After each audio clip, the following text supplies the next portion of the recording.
Selamat datang di channel Ngulik Horor.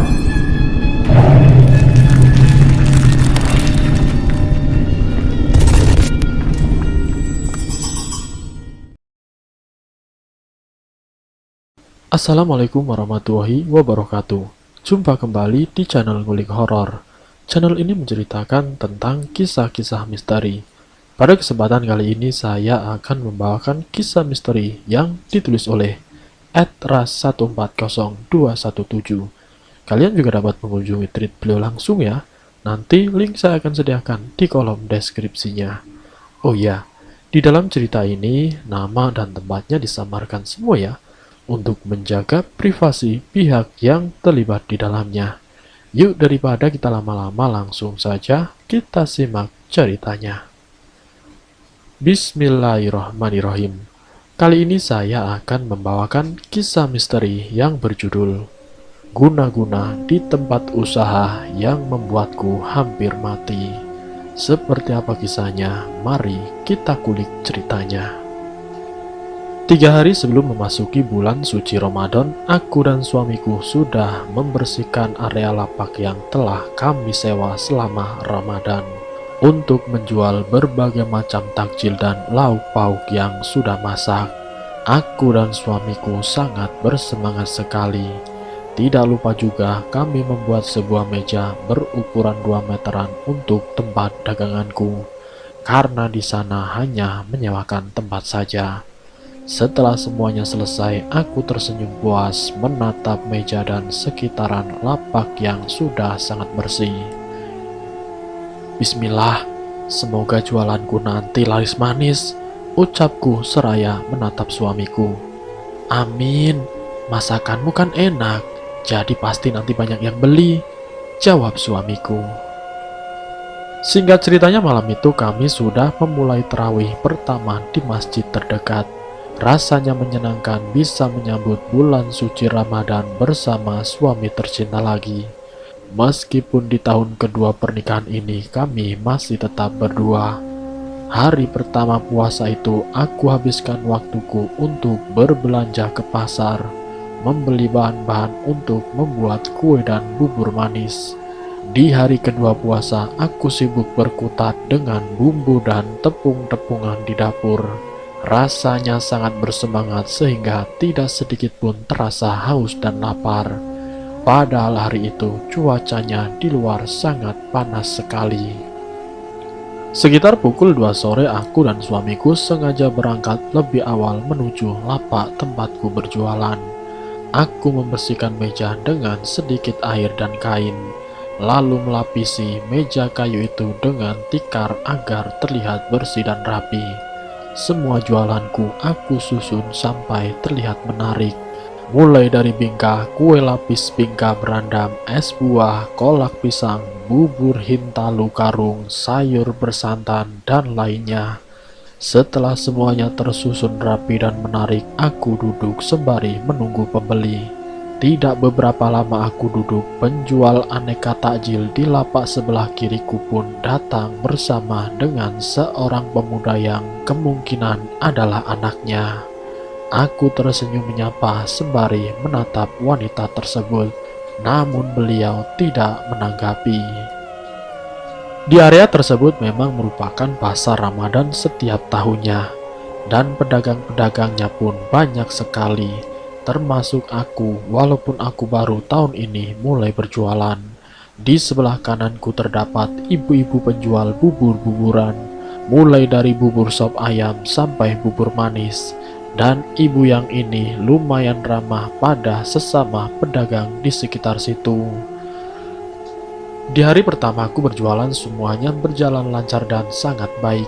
Semua jualanku laku habis tidak tersisa. Di hari kedua dan ketiga pun sama, orang-orang selalu beralih ke lapakku setelah bertanya harga pada ibu-ibu penjual di sebelah kiri yang jualannya sama dengan jualan narasumber. Jujur saja aku merasa tidak enak terhadap ibu-ibu tersebut. Apalagi begitu melihat tatapannya yang seolah-olah tidak suka akan keberadaanku di situ. Bahkan aku pernah beberapa kali mendengar langsung saat beliau menjelek-jelekan jualanku. Aku merasa tidak enak, Mas, sama ibu-ibu yang jualan di lapak kiri, ucapku di suatu malam pada suami. Namun aku enggan untuk menceritakan secara keseluruhan tentang daganganku yang dijelek-jelekan. Tidak enak kenapa? Kan rezeki sudah diatur sama Allah, jawab suamiku. Aku menghela nafas panjang. Apa yang dikatakan suamiku memang benar. Karena nyatanya tidak peduli seberapa keras ibu-ibu itu menjelek-jelekan daganganku, tapi orang-orang tetap banyak yang memilih berbelanja di tempatku. Malam itu merupakan malam ketujuh Ramadan, dan di malam itu anehnya aku mulai merasakan ada sesuatu yang tidak biasa. Mulai dari aku dan suami yang bermimpi aneh, rumah kami yang biasanya adem kini mendadak gerah dan panas. Bahkan kipas angin pun sampai kuhidupkan semuanya. Namun rasa gerah itu tidak kunjung mereda. Pada pukul 3 dini hari, aku bangun dan mulai mempersiapkan makanan untuk sahur. Tiba-tiba saja aku mendengar suara kretekan di atas atap, mirip seperti langkah puluhan tikus yang berlarian. Bulu kuduku juga langsung merinding seketika. Entah apa itu tadi, dan anehnya suara itu hanya terdengar sekali. Ketika anak-anak mulai membangunkan sahur dan membunyikan beberapa kentongan di sekitaran rumah, lalu tiba-tiba di dalam rumahku, psh, brak, baskom kecil yang kuletakkan di atas kompor tiba-tiba saja jatuh, membuat ikan yang baru aku kasih bumbu malah berserakan di lantai. "Kenapa, Bu?" tanya suamiku yang baru saja muncul. "Ini, Mas, ikannya jatuh," jawabku menjelaskan. "Mungkin disenggol setan, Bu," ujar suamiku seraya masuk ke dalam kamar mandi. Perkataannya yang tidak biasa membuatku mengerutkan alis. Aku ingin bertanya tentang apa maksud dari kata-katanya tadi. Namun suara air yang dihidupkan di dalam kamar mandi membuatku mengurungkan niat. Lalu kemudian aku mencuci ikan-ikan tadi lagi dan melumurinya dengan bumbu lagi. Kali ini aku menaruh baskom kecil berisi ikan itu di atas ember besar yang tertutup. Tanganku dengan cekatan lantas menghidupkan kompor. Setelah minyak cukup panas, aku pun memasukkan ikan itu ke dalamnya. Sementara tungku yang satunya untuk menggoreng ikan. Di tunggu dua aku gunakan untuk menumis sayur kol. Sesekali mataku tertuju pada kamar mandi yang tertutup. Air masih hidup dan bahkan suaranya terdengar sangat keras sekali. "Sayang, bisakah kau matikan dulu airnya? Kudengar itu baknya sudah penuh, Mas." Namun tidak ada jawaban. Membuatku seketika melangkah ke arah kamar mandi dan lalu kemudian aku pun membuka pintunya. Mataku terbelalak tidak percaya. Bagaimana tidak, karena di dalam kamar mandi itu sudah kosong. Tidak ada siapapun di sana. Jantungku berdegup dengan sangat kencang. Tidak percaya dengan apa yang baru saja aku alami. "Sayang, kamu kenapa?" tanya suamiku dari arah pintu kamar mandi. "Loh, Mas, kapan kamu keluar, Mas?" ucapku terbata-bata. Suamiku nampak bingung dengan pertanyaanku. "Aku baru ini mau ke kamar mandi. Oh ya, tadi ada temanmu si Anita ngechat. Katanya pesan bingkai kentang ukuran besar. Besok siang diambil ke sini," ujar suamiku. Aku terdiam, bingung bercampur rasa takut. "Itu tadi apa yang kau goreng, sayang? Sudah tidak ada bunyinya. Jangan-jangan gosong," tegur suami seraya menepuk bahuku. Aku bergegas berjalan ke arah kompor. Benar saja, ikan yang kugoreng separuh bagiannya sudah gosong kehitaman. Dari arah kamar mandi terdengar suara suamiku sedang bernyanyi, diikuti dengan suara guyuran air. Aku menghela nafas panjang dan berusaha melupakan apa yang baru saja aku alami. Beberapa saat kemudian makanan untuk sahur sudah siap terhidang di atas meja bundar tanpa kursi tersebut. Kami bersahur bersama dan dilanjut dengan membaca Al-Quran sambil menunggu azan subuh. Hari itu aku sedikit telat membuka lapak daganganku. Bahkan semua pedagang penjual aneka takjil sudah buka semuanya. Aku buru-buru menyusun semua daganganku, namun anehnya hari itu orang-orang yang biasanya membeli takjil di tempatku cuma lewat begitu saja, tanpa menoleh sedikit pun. Aku bertanya-tanya ada apa gerangan. Apa jangan-jangan ibu-ibu di lapak kiri itu sudah menjelek-jelekan daganganku pada semua orang? Dan apa iya semua orang percaya begitu saja? Sampai malam daganganku tidak ada satupun yang terjual. Rasanya sedih, tapi mau bagaimana lagi? Kamu gak pulang? Sudah hampir isya. Anggap saja hari ini tidak ada rezeki. Jangan sedih, apalagi sampai putus asa. Bisa jadi Allah sedang mempersiapkan sesuatu yang jauh lebih baik untukmu. Hibur suamiku. Aku tahu itu hanyalah kata-kata untuk membuatku tidak merasa sedih lagi. Tapi aku memang butuh kata-kata itu untuk saat ini. Semua orang cuma lewat. Tidak ada satupun yang menoleh pada daganganku. Ucapku lirih saat kami sudah bersiap untuk tidur. Sabar sayang, kata suamiku. Malam itu lagi-lagi mimpi aneh yang sama terulang kembali. Namun kali ini saat aku terbangun untuk menyiapkan makanan sahur, tulang kakiku mendadak ngilu begitu menyentuh lantai. Untuk beberapa saat aku memijit-mijit kakiku, berharap agar rasa ngilu di tulangku segera hilang. Tapi ngilu pada tulangku tidak juga hilang, malahan semakin bertambah. Sakit ya? Tanya suamiku seraya meraih kakiku dan mulai memijitnya. Lalu kemudian sekitar beberapa menit aku berada di dapur, suamiku menyusul, di tangannya ada toples obat. Ini, minum dulu obatnya, ucapnya lembut seraya memberikan obat sakit tulang itu padaku. Aku pun kemudian meminum obat tersebut. Saat masakanku sudah siap, obat itu baru mulai bekerja. Sakit pada tulangku berangsur-angsur menghilang. Alhamdulillah, sakitnya sudah hilang, ucapku bersyukur. Sekitar pukul 9 pagi aku mulai merasakan sakit lagi pada tulang kakiku. Rasanya semakin ngilu, bahkan tergesek sedikit saja sakitnya luar biasa. Kamu sakit lagi? Tanya suamiku. Iya mas, aku sakit sekali. Rasanya ngilu sekali mas, jawabku meringis. Ya sudah, kamu buka puasa saja, minum obatnya lagi. Tidak tega aku melihat kamu kesakitan begini, kata suamiku. Aku menghela nafas, rasanya sayang sekali kalau aku harus membatalkan puasa. Tapi di lain sisi, aku sudah benar-benar tidak tahan dengan rasa sakit dan ngilu yang teramat sangat di tulangku ini. Akhirnya aku terpaksa batal puasa agar bisa meminum obat itu lagi. Kali ini efek obatnya terasa agak lama baru terasa.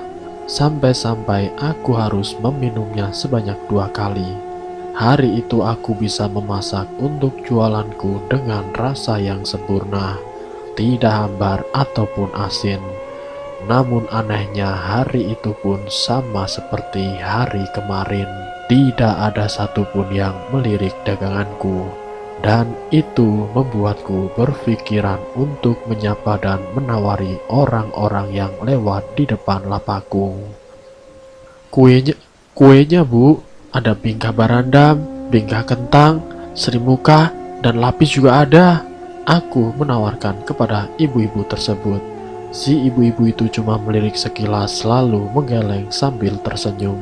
Dan itu terus berulang sampai kesekian kalinya. Saat sudah waktunya pulang bagi pedagang pasar Ramadan di sana, si ibu penjual bubur di lapak sebelah kanan menghampiriku dengan membawa 2 bungkus bubur. "Ini untuk buka puasa," ucapnya sambil tersenyum ramah. "Terima kasih, Bu," balasku seraya bergegas membungkuskan kue bingka dan serimuka untuk ibu tersebut. Saat kami berdua mengobrol, mataku sempat melirik kepada ibu-ibu yang berada di lapak kiriku. Wajahnya masam dan terlihat sinis menatap kami. Saat semua pedagang di sana sudah pulang, aku dan suamiku lagi-lagi terpaksa buka puasa di situ karena aku masih menunggu datangnya pembeli. Ketika akan menutup jualanku, sakit tulang kakiku mendadak kambuh lagi. Rasa ngilunya bercampur dengan rasa perih yang teramat sangat, membuatku tidak kuasa menahan tangisku lagi. Aku terisak dalam pelukan suamiku. "Mas, sakit sekali, Mas." Aku merengek kepada suamiku. "Kamu tunggu di sini sebentar ya. Aku mau cari obat dulu ke warung. Semoga masih ada yang buka," kata suamiku. Sebelum pergi, suamiku kembali menatap ke arahku. Aku tahu ia tidak tega meninggalkanku di sini sendirian dengan keadaan seperti itu. Cukup lama aku menunggu dengan rasa sakit pada tulangku yang kian menyiksa. Akhirnya tidak lama suamiku pun datang. Melihat plastik kecil yang ia bawa, aku menghela nafas lega. Akhirnya kesakitan ini akan berakhir. Tanpa pikir panjang, aku lantas meneguk 2 pasang obat sakit tulang itu sekaligus, berharap agar sakit tulangku segera menghilang. Namun walau sudah setengah jam berlalu, rasa sakit itu tidak jua hilang. Padahal efek obatnya sudah membuatku mengantuk. "Masih sakit, Bu?" tanya suami saat melihatku hendak meminum obat itu lagi. "Masih terasa sakit, Mas," jawabku kesakitan. "Mungkin belum beraksi saja, Bu. Jangan diminum lagi obatnya," ujarnya seraya mencegah tanganku yang sudah siap-siap memasukkan obat ke dalam mulut. Sekitar pukul 9 malam kami baru sampai di rumah. Tubuh rasanya letih, geter-geter efek obat yang kebanyakan ditambah pikiran yang kacau karena daganganku tidak ada yang laku satupun. "Kalau masih sakit, sebaiknya besok kamu tidak usah jualan dulu," pinta suamiku. "Kalau aku tidak jualan, nanti rugi, Mas. Siapa tahu besok rezekiku banyak, Mas. Lagi pula kalau di rumah saja rasanya bosan juga. Kamu kan tidak selalu ada di rumah," jawabku menjelaskan. "Maaf ya sayang," ujar suamiku. "Tidak apa-apa, Mas," jawabku singkat. Aku mencoba untuk memejamkan mata, namun anehnya aku tidak bisa tertidur. Meskipun rasanya sangat mengantuk. Iseng-iseng aku mulai membuka HP, membuka aplikasi novel, tapi saat lagi asik-asiknya membaca, tiba-tiba terdengar suara letupan dari arah belakang rumah yang membuatku kaget. "Aduh, itu anak-anak masih main petasan, padahal sudah tengah malam begini." Aku kesal mendengar suara petasan itu. Aku lalu beranjak dari tempat tidur bermaksud untuk menegur anak-anak tersebut. Tapi saat jendela dapur terbuka, aku tidak melihat ada siapapun di sana. Bahkan bekas petasan pun tidak ada sama sekali. "Kemana perginya anak-anak itu?" ujarku kemudian. Ketika aku akan menutup kembali jendela tersebut, sayup-sayup aku mendengar suara rintihan dari arah kamar mandi. Aku terdiam untuk beberapa saat untuk memastikan apa yang baru saja ku dengar. Tapi suara itu menghilang dan hanya terdengar sekali. Suara notifikasi chat. Aku membukanya dan ada nomor baru yang mengirimkan pesan suara kepadaku. Saat aku mendengarkan isi pesan suara tersebut, aku tidak mengerti apa yang orang itu katakan. Karena isinya hanya terdengar seperti suara orang yang sedang berpantun dengan isi yang aneh. "Ini siapa ya?" Lalu kemudian nomorku pun langsung diblokir oleh orang tersebut. Sebuah gelas yang berisi minyak bekas terjatuh dari meja kompor. Padahal tidak ada angin ataupun sesuatu yang menyenggol gelas tersebut. Merasa keadaan semakin aneh, aku lantas berlari keluar. Cepat-cepat ku tutup pintu kamar. Suamiku masih tidur sambil memeluk guling. Namun aku rasa ada yang aneh pada guling itu. Bagian atas dan bawahnya diikat seperti pocong. Padahal seingatku, aku tidak punya guling seperti itu.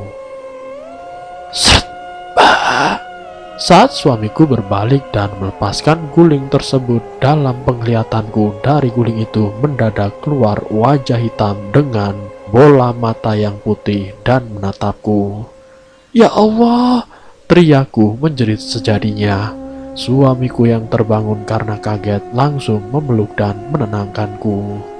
Guling itu mas, guling itu tadi jadi pocong, ujarku ketakutan. Pocong apa sih? Aku tidak mengerti. Ini memang guling sayang, bukan pocong, kata suamiku. Setelah agak sedikit tenang, suamiku menyuruhku untuk tidur. Sementara dia duduk dan menungguiku di dekat kasur. Sahur, sahur, sahur, sahur. Riuh suara anak-anak muda yang sedang tong-tong-brek lewat di depan rumahku. Membuatku seketika terbangun. Aku seketika terbangun. Ia melihat ke sekeliling, namun rupanya suamiku sudah tidak ada di dalam kamar. Aku berjalan keluar kamar dan mendapati suaminya tengah memasak di dapur sambil mendengarkan ceramah yang diputar di YouTube.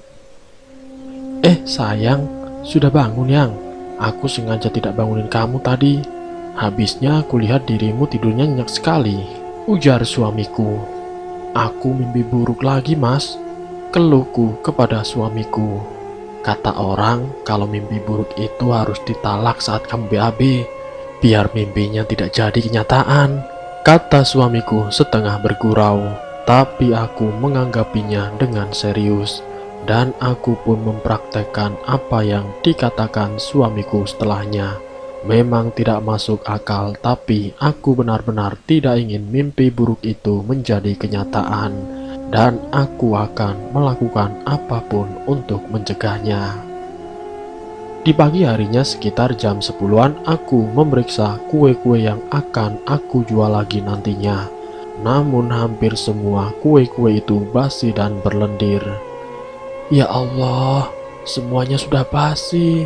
Apa aku berhenti saja ya berjualan di pasar Ramadan? Gumamku dalam hati. Akhirnya hari itu aku tidak pergi berjualan dan hanya menghabiskan waktu untuk membaca cerita di beberapa aplikasi. Hingga beberapa saat kemudian sebuah chat dari teman kuliah masuk ke dalam HP-ku.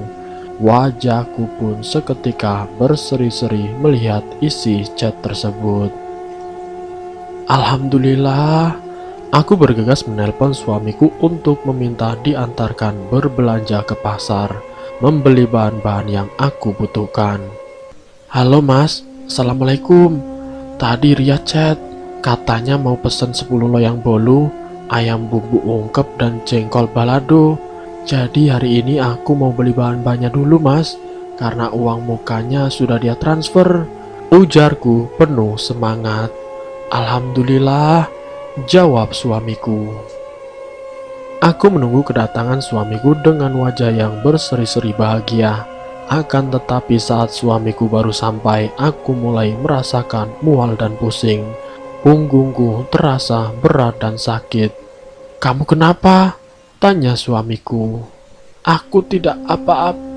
Belum sempat menyelesaikan perkataannya, tiba-tiba brak, tubuhku seketika ambruk. Suamiku yang baru saja akan meletakkan helm langsung panik melihat istrinya yang pingsan. Ia berusaha mengangkat tubuh sang istri ke dalam rumah, tapi tubuh istrinya itu terasa jauh lebih berat dari biasanya. Padahal berat badan istrinya tidak sampai 50 kilo.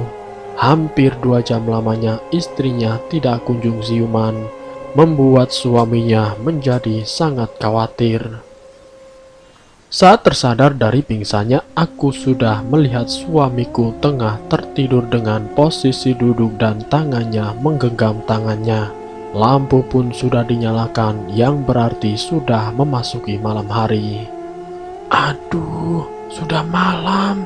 Bagaimana pesanannya Ria? Kataku mengeluh. Alhamdulillah, kamu sudah sadar. Aku khawatir sekali tadi, ucap suamiku. Pesanan Ria bagaimana ya mas? Mana uang mukanya sudah ditransfer? Ujarku khawatir. Memangnya kapan dia mau ambil pesanannya bu? Tanya suamiku. Besok sore mas, tapi yang dia pesan itu banyak.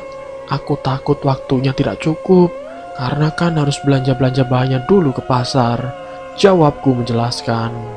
Begini saja sayang, kamu tulis semua bahan-bahan yang kamu butuhkan, biar aku yang belikan di kota, kata suamiku. Tapi ke kota jauh mas, kataku kemudian. Tidak apa-apa sayang, demi kamu. Jangankan ke kota, ke planet pun akan kutempuh, jawab suamiku menghiburku. Aku tersipu mendengar gombalan sang suami. Tapi kamu yakin akan baik-baik saja kalau aku tinggal? Tanya suamiku. Iya mas, tidak apa-apa.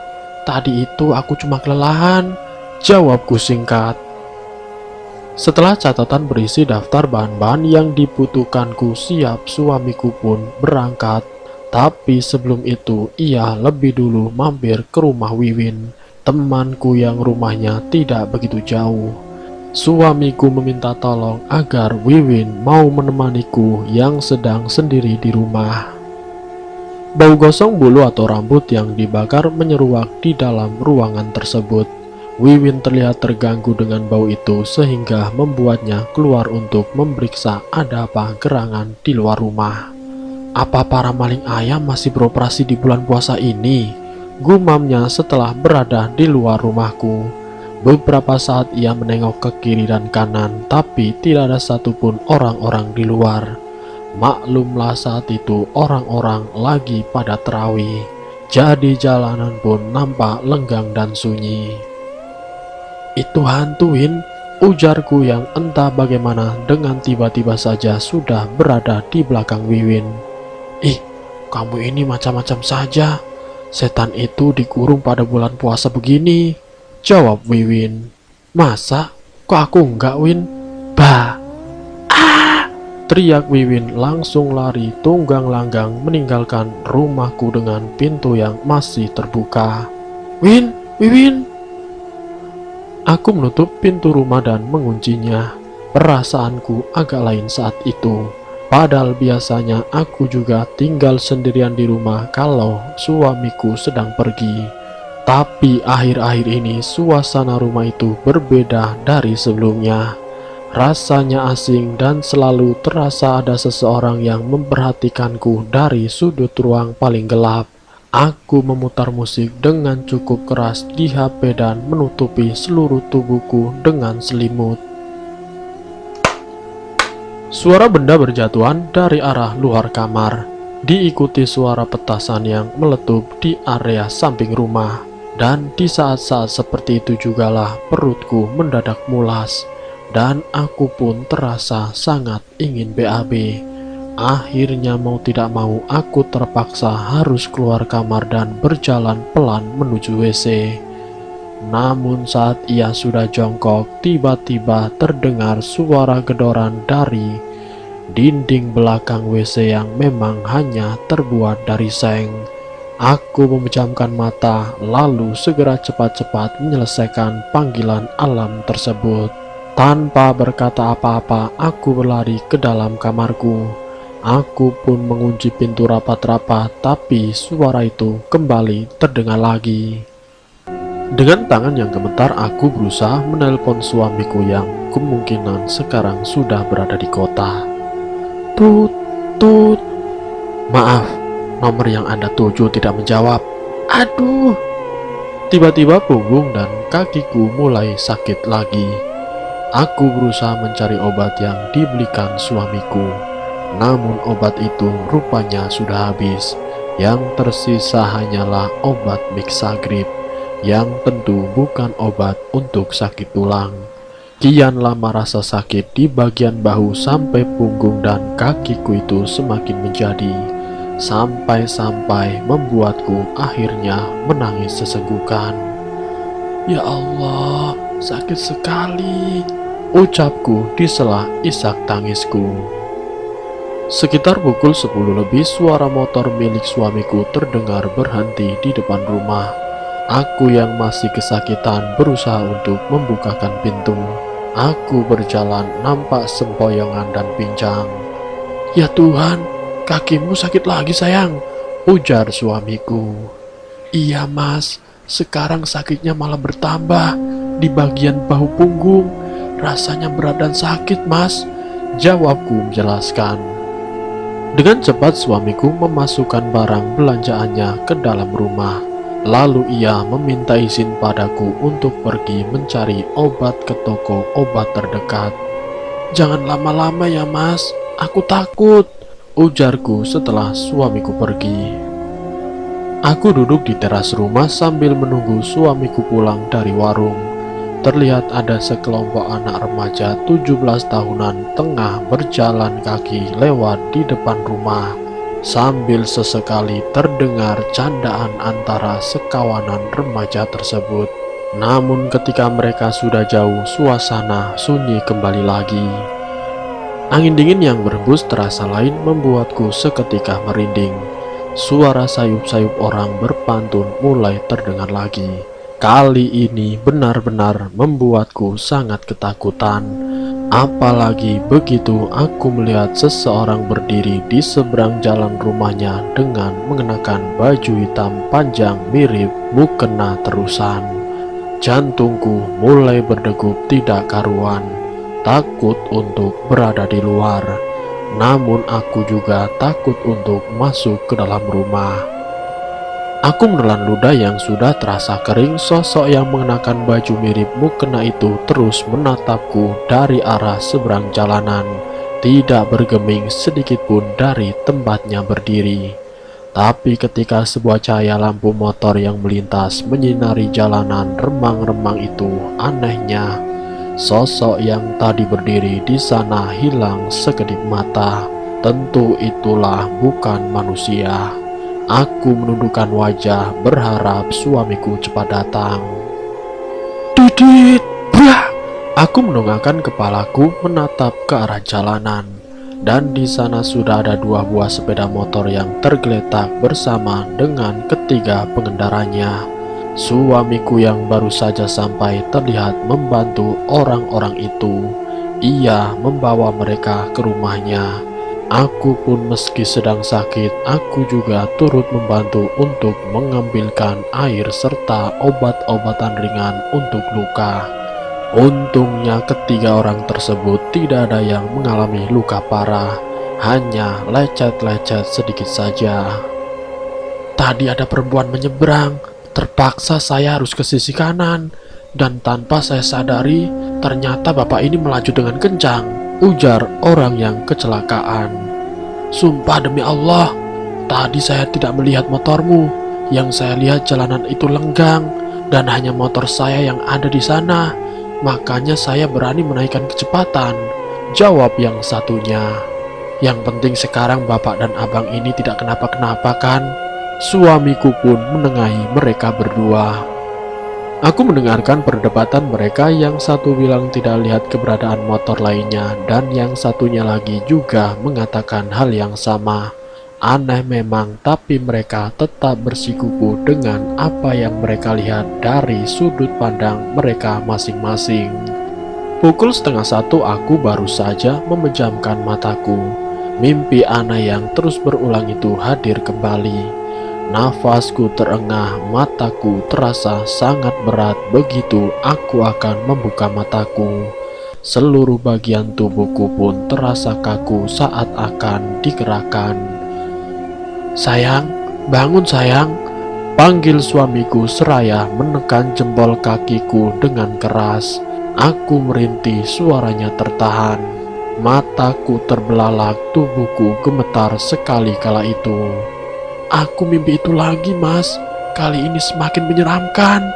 Suamiku menghela nafas panjang lalu ia menenangkanku yang nampak sangat ketakutan. Singkat ceritanya sesudah sholat subuh, barulah suamiku bisa tertidur dengan nyenyak meninggalkanku yang sudah mulai mengerjakan pesanan kue milik Ria. Sekitar pukul 7 pagi di saat masih asik-asiknya mengocok telur untuk kue, mendadak kaki dan bahuku kembali terasa sakit lagi. Cepat-cepat aku meminum 4 pasang obat sekaligus. Yang aku sendiri pun sebenarnya tahu apa efek samping yang akan ditimbulkan dari obat tersebut. Namun aku tidak peduli, yang aku inginkan saat itu hanyalah menyelesaikan pesanan itu secepatnya tanpa gangguan sakit tulang. Sekitar pukul 12 siang, sebagian pesanan sudah berhasil aku selesaikan, tinggal beberapa lagi. Di saat sibuk membuat bumbu-bumbu ayam, beberapa kali aku mengalami hal yang cukup aneh. Mulai dari potongan ayam yang hilang pada bagian-bagian tertentu dagingnya, dan beberapa peralatan dapur lainnya juga berpindah posisi dengan sendirinya. Padahal aku yakin tidak memindahkan benda itu sebelumnya. Sekitar pukul 4 sore, Ria datang bersama suaminya yang merupakan pedagang antar daerah. "Wajahmu pucat, Ti. Apa kamu baik-baik saja?" tanya Ria kepadaku. "Aku baik-baik saja. Maaf ya, jam segini pesananmu belum juga selesai," jawabku menjelaskan. "Iya, tidak apa-apa. Masih ada waktu kok sampai buka puasa nanti," kata Ria. Aku dan Ria pun hanya terdiam. Seperti perempuan-perempuan pada umumnya, Ria mulai memfoto dan memvideokan kue-kuenya dan tidak lupa ia juga berfoto denganku. Namun anehnya fotoku terlihat blur di bagian kepala, dan itu terjadi di semua fotoku. Padahal dengan wajah Ria nampak baik-baik saja. "Ti, kok aneh ya, Ti?" gumam Ria. "Aneh kenapa ya?" tanyaku. "Fotomu di bagian bawah sampai kepala ngeblur, Ti. Padahal foto mukaku tidak kok," kata Ria. "Ah, biasalah itu. Kena cahaya mungkin. Atau karena aku yang tidak bisa diam," jawabku. Ria pun mengangguk. "Rumahmu rasanya sekarang agak panas ya?" tanya Ria. "Iya, padahal biasanya tidak begini, Ri," jawabku menjelaskan. "Coba deh, kamu baca ini," ujar Ria seraya menunjukkan artikel yang membahas tentang rumah yang terkena gangguan jin. "Apa ini, Ri?" tanyaku penasaran. "Memangnya kamu tidak ngerasain sesuatu yang aneh? Aku yang baru saja masuk ke rumahmu saja bisa merasakan," kata Ria. Aku pun hanya terdiam.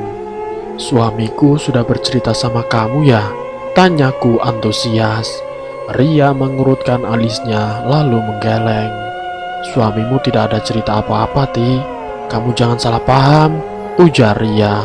Aku tersenyum. Aku membenarkan raut wajahku yang tadi tiba-tiba saja berubah sinis. "Nanti kalau kamu ada perlu apa-apa, kamu bisa hubungi aku ya, Ti. Mungkin aku dan suamiku bisa bantu kalian," kata Ria menawarkan.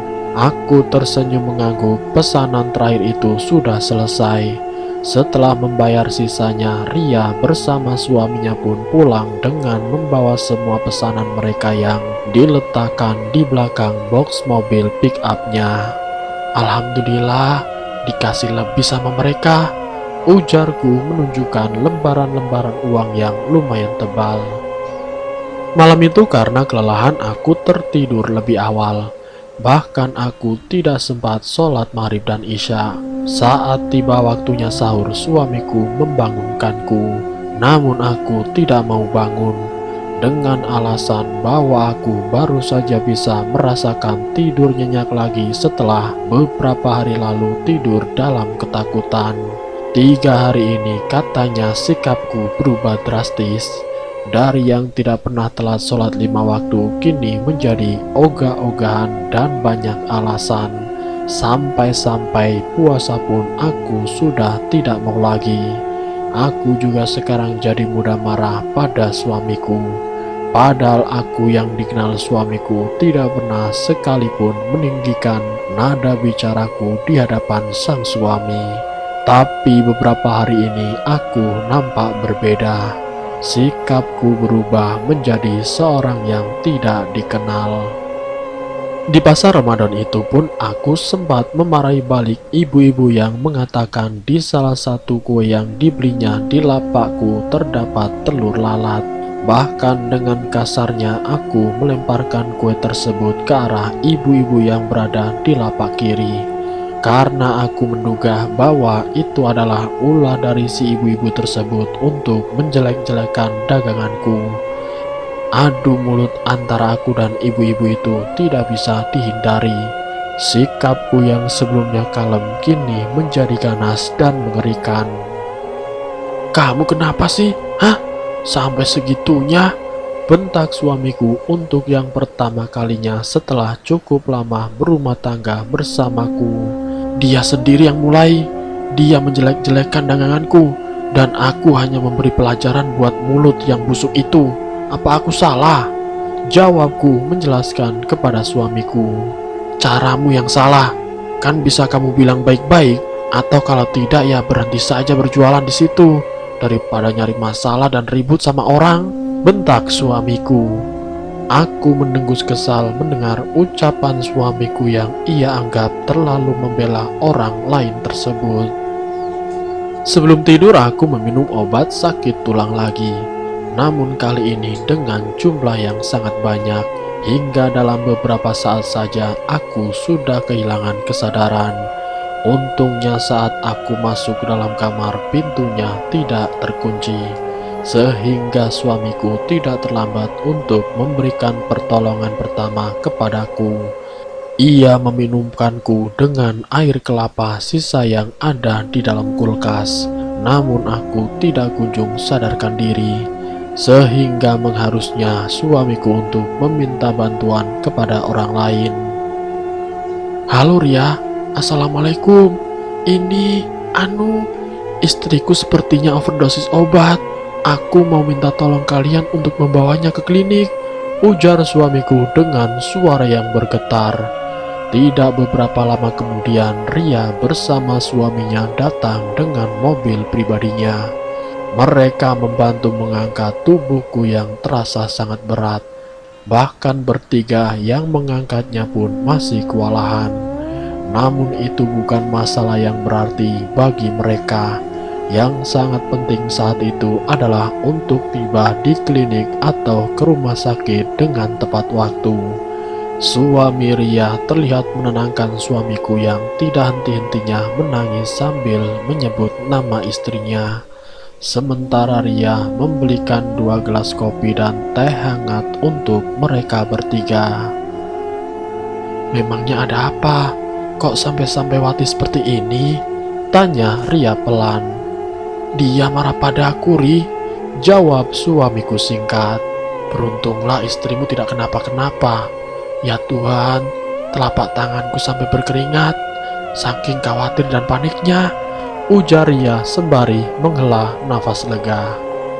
Setelah keadaan sudah jauh lebih tenang, Ria mulai menanyakan apa penyebab Wati marah sampai membuat dirinya dalam berbahaya pada suaminya. Suaminya pun mau tidak mau, ia mulai menceritakan apa yang terjadi dari awal sampai pada istrinya yang overdosis obat. "Nah kan, benar dugaanku itu. Coba kamu lihat ini. Semua foto-foto barunya yang kuambil hari itu blur, dan anehnya yang blur cuma di bagian bahu dan kepala. Nah ini, kalau seperti ini blurnya nampak biasa saja kan? Tapi coba kita zoom, di bagian yang blur ini mirip seperti tangan seseorang," ujar Ria menunjukkan foto-foto itu pada Rahman, suaminya Wati. Rahman mengamati gambar itu dan alisnya seketika mengerut begitu melihat bentuk tangan yang terdapat di foto istrinya. "Ya Allah, apa ini?" ujar Rahman. "Kurasa istrimu kena guna-guna atau santet dan semacamnya. Apa kalian pernah bermasalah sama orang?" tanya Ria. Rahman dengan cepat menggeleng. Kurasa tidak. Kau tahu sendiri sifat istriku bagaimana kan? Hanya akhir-akhir ini saja dia berubah jadi kasar dan seenaknya, jawab Rahman. Ria menghela nafas, ia menatap suaminya. Temanmu yang waktu itu apa mungkin bisa membantu Wati? Tanya Ria masih lekat menatap sang suami. Yang mana? Tanya suaminya Ria. Itu loh, yang waktu itu kita ketemu di Sampit. Dia yang bantuin kita nyari penjual kelapa di kampung temannya kamu. Masa kamu lupa sih? Aduh, mana aku juga lupa namanya, ujar Ria. Oh, iya, aku ingat, si Rudi. Sebentar, coba aku telepon dulu ya, jawab suaminya Ria. Ria pun mengangguk. Obrolan antara suaminya Ria dan Rudi pun berlangsung cukup lama. Gimana?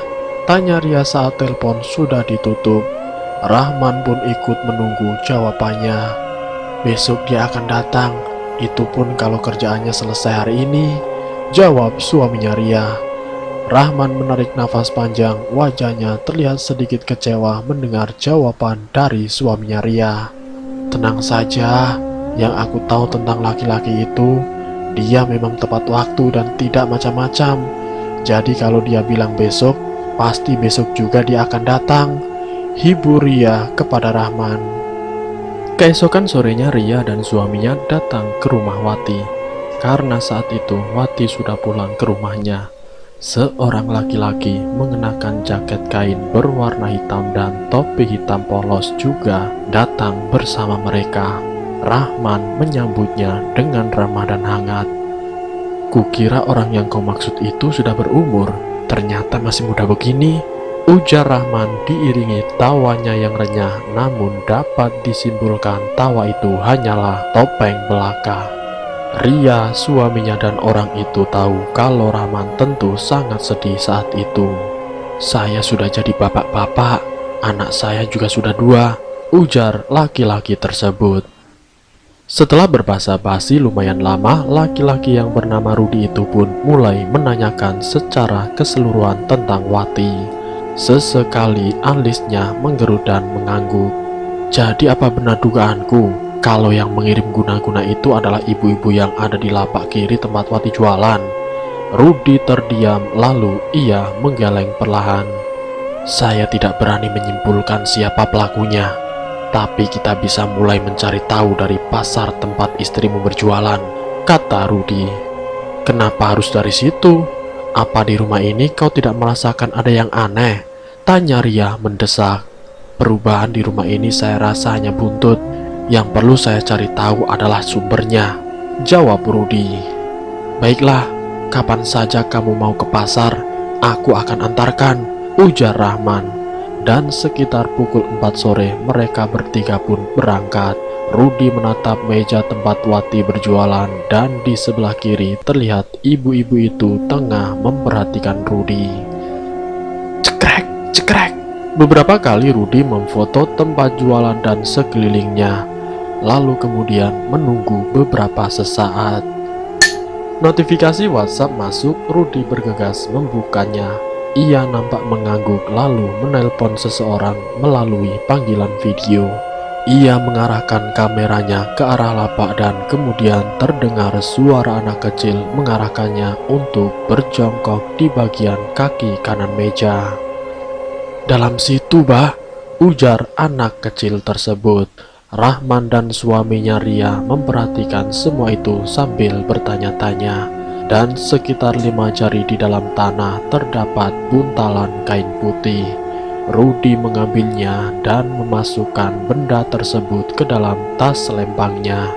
Terlihat wajah ibu-ibu di lapak kiri berubah seketika ketika melihat benda tersebut. Mungkin apa yang dikatakan istriku benar, ujar suami Ria kepada Rahman. Entahlah, tapi mungkin saja iya, jawab Rahman. Sementara di rumah, Wati yang tadinya terlelap tidur malah meraung-raung kesakitan. Kenapa, Ti? Apa yang sakit? Tanya Ria panik. Aduh, kakiku sakit sekali. Pundakku juga seperti ditusuk-tusuk, jawab Wati kesakitan. Ria bingung, beberapa kali ia mengepalkan tangannya yang sudah mulai berkeringat, panik, khawatir, dan takut. Ia bahkan tidak tahu apa yang harus dilakukan pada saat itu. Untungnya tidak lama kemudian suaminya datang bersama Rahman dan Rudi. Rudi meminta air di dalam gelas lalu meneteskan sesuatu dari botol kecil ke dalam gelas tersebut. "Ini, minumkan," pinta Rudi. Setelah diminumkan dengan air tersebut, Wati mulai berangsur-angsur tenang. Kemudian Rudi berjalan keluar rumah dan membuka buntalan kain tersebut yang berisi antara lain jarum, paku, rambut, kain putih kecil, dan sejumput tanah. Ia tahu ini bukan sekedar guna-guna penghalang atau penutup rezeki, karena ia tahu benar di daerah itu tidak memakai media benda-benda seperti ini untuk penutup rezeki pedagang saingan si pelaku. Biasanya penutup rezeki yang sering dijumpai di daerah itu berupa air putih yang dimantrai. Jadi ada kemungkinan bahwa pelaku ini tidak berasal dari daerah tersebut. Benda itu pun Rudi bakar hingga menjadi abu dan hanya menyisakan paku yang sudah berkarat. Ia lagi-lagi melakukan video call dengan anak kecil yang suaranya terdengar aneh. Namun ketika kamera diarahkan kepada Wati, anak kecil itu berteriak histeris dan menangis, meminta agar HP dijauhkan darinya. Rudi terduduk, ia menatap jam pada layar HP-nya. Sudah menunjukkan setengah 6 sore. Suaminya Ria masuk ke dalam rumah membawakan beberapa bungkus makanan dan kue yang tadi dibelinya. Malam harinya mereka berjaga di rumah. Beberapa kali Rudi yang duduk di teras bersama suaminya Ria melihat sebuah kendaraan yang bolak-balik lewat di jalanan depan rumah. "Itu orang nyari sesuatu yang tercecer atau gimana? Dari tadi bolak-balik terus," ujar suaminya Ria. "Biarkan saja," ujar Rudi yang memang juga mempunyai kecurigaan pada orang-orang tersebut. Namun ia enggan untuk mengungkapkannya. "Oh ya, bisa aku minta tolong sama istrimu buat difotokan perempuan yang sakit itu?" ujar Rudi seraya memberikan HP-nya pada suami Ria yang segera beranjak dari duduk dan berjalan masuk ke dalam rumah. Ia yang sedari tadi sore sudah penasaran dengan isi HP temannya itu pun lantas terlebih dulu membaca isi pesan WhatsApp-nya. Alisnya mengerut ketika membaca chat tersebut. "HP siapa?" tanya Ria. "Ini HP Rudi. Coba kamu baca chatnya. Ini maksudnya apa ya?" jawab suaminya Ria. "Sepertinya ini istrinya deh. Coba saja lihat namanya. Sawangku. Ini artinya istriku kan?" tanya Ria antusias. "Iya, aku tahu ini istrinya. Tapi arti isi chatnya ini apa?" tanya balik suaminya Ria. Rudi masuk ke dalam rumah dan membuat pasangan suami istri tersebut kikuk. "Maaf ya Di, aku baca pesan WA-mu," kata suaminya Ria. Rudi mengangguk dan tersenyum. "Tidak apa-apa, itu istriku kok. Aku jujur saja ya. Sebenarnya penglihatanku tentang mereka itu samar-samar. Kadang bisa, kadang tidak. Mungkin karena aku masih baru-baru menerjuni hal-hal gaib seperti ini. Aku masih belajar untuk memperdalam pengetahuanku tentang mereka. Sejak anak pertamaku itu lahir, ketika istriku melakukan USG, hasilnya anak kembar. Dan waktu diurut dengan bidan kampung pun, katanya anak kembar. Tapi anakku yang satunya diambil dan diasuh oleh teman ayahku yang bukan manusia. Ketika usia kandungan istriku 7 bulan, 3 hari berturut-turut kami mimpi aneh.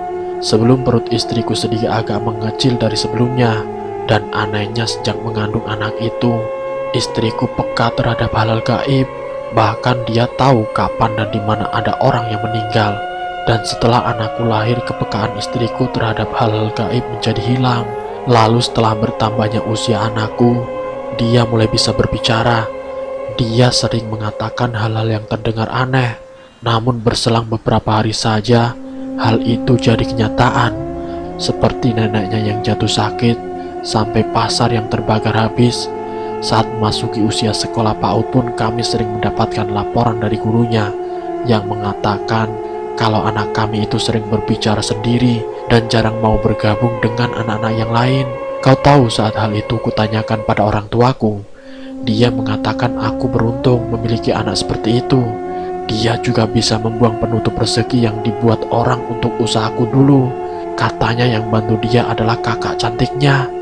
Dan saat di pasar Ramadan tadi, aku yakin kau bingung kan? Oh ya, satu hal lagi. Anakku bilang kalau di bagian kaki dan bahu istrinya Rahman itu ada sosok makhluk kiriman yang bergelayutan. Sosok itu menyeramkan, sehingga anakku pun takut untuk melihatnya.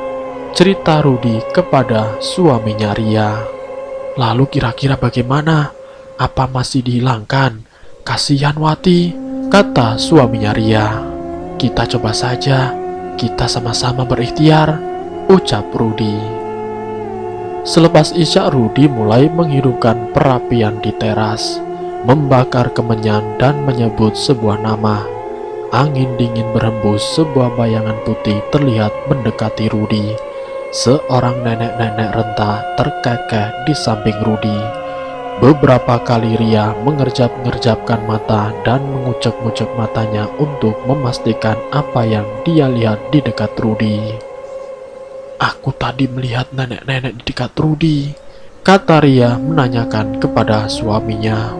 Mungkin itu peliharaan, jawab suaminya Ria. Selesai berkata seperti itu, suaminya Ria mendadak sakit perut. Ia berlari ke dalam rumah menuju WC untuk segera memenuhi panggilan alam yang tiba-tiba. Botol minyak yang ujungnya diberikan benang itu diasapi. Botolnya bergoyang ke kiri dan ke kanan tanpa henti. Padahal tangan Rudi tidak bergerak sedikit pun.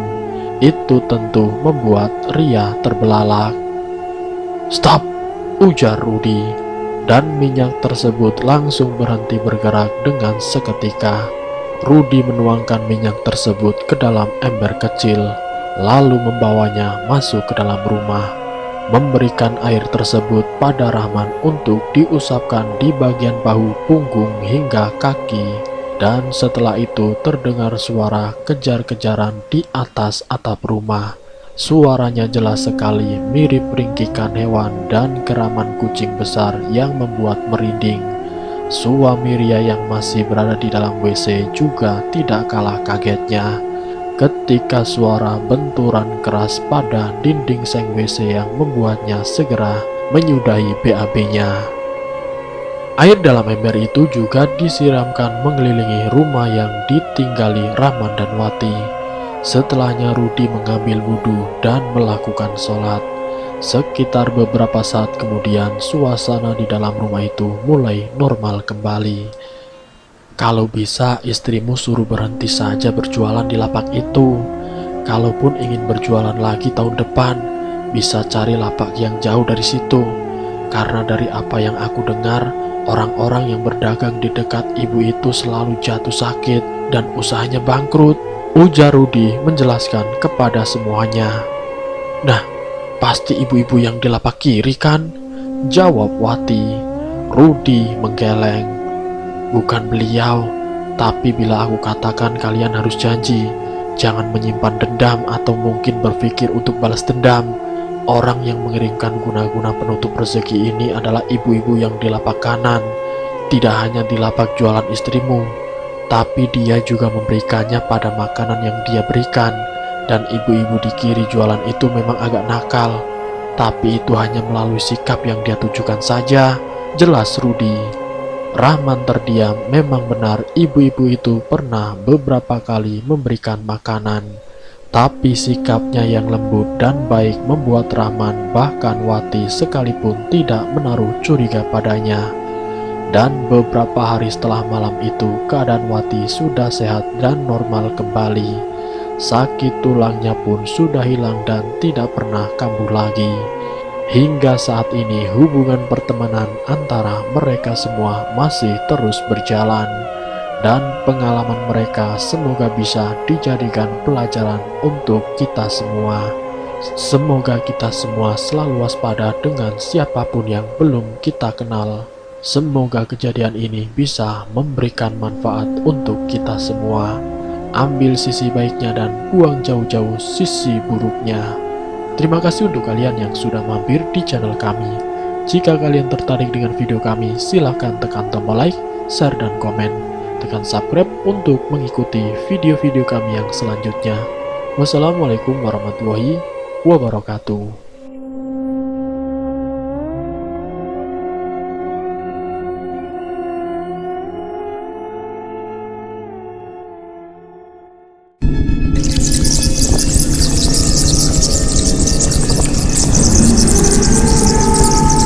Selamat datang di channel Ngulik Horor.